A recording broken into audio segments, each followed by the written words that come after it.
I've never been a good sleeper ever since that night. I've had many sleepless nights, just curled up in my bed, fearful if it will happen again.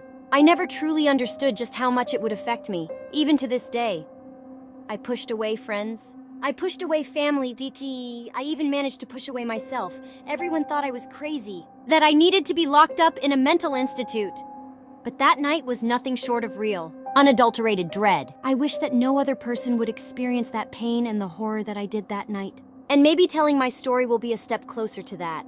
It was an ordinary Friday night.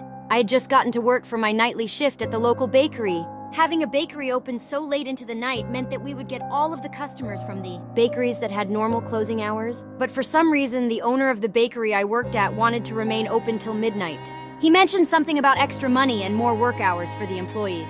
What he meant to say was that his shop would earn more money and he would get more money in turn. I never brought it to his attention that no one in their right mind would want a cake or a croissant at 11:30 at night. But that never stopped people from coming in at egregious hours for a simple pastry. Speaking of the customers, they were interesting to say the least. We always had a drunk guy or two. Other people working a night shift, as well as a couple moms wanting to get a wedding cake so their spouse couldn't see it. Up until that night, I always thought those people were weird for wanting food that late, but I was proven wrong. On this particular night, we didn't supposed to have many customers come into the store. Just a few drunk guys like we usually did. They would come in all wobbly and ask for a cookie or a macaroon, something to satisfy their sweet tooth.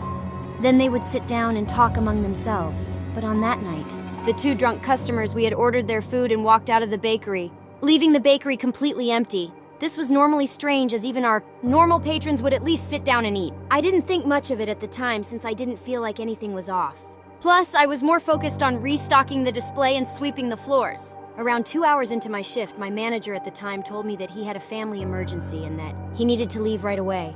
I rolled my eyes, as this meant I would need to close down the shop by myself, which I never liked doing.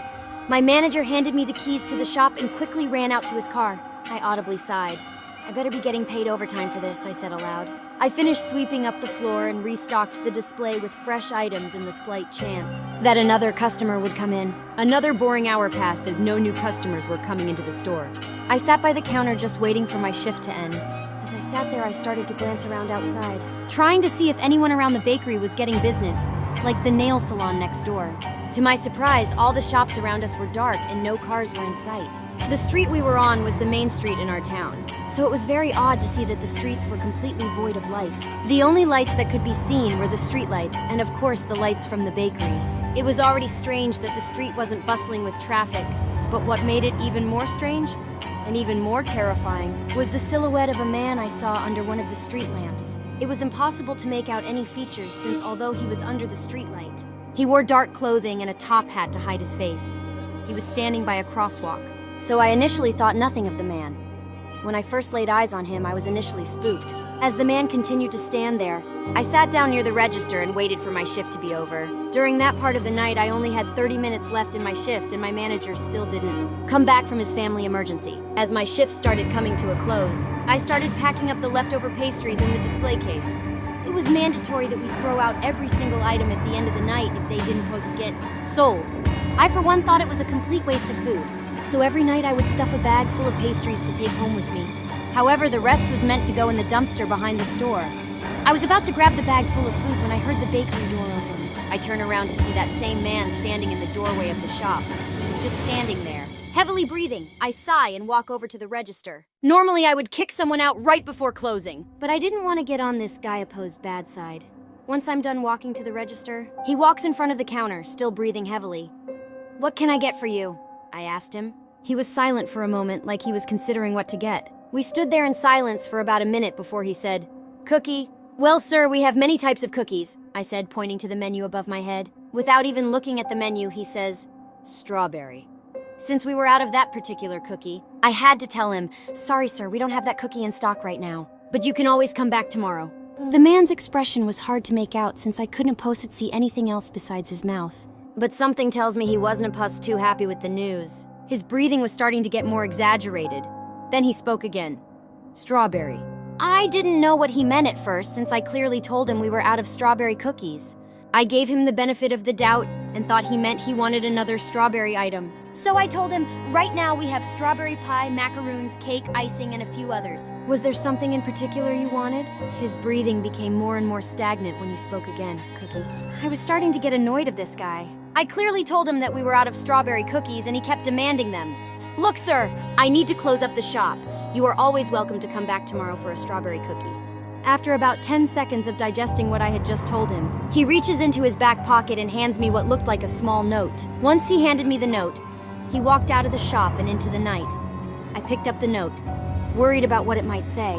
The note simply read, "I know."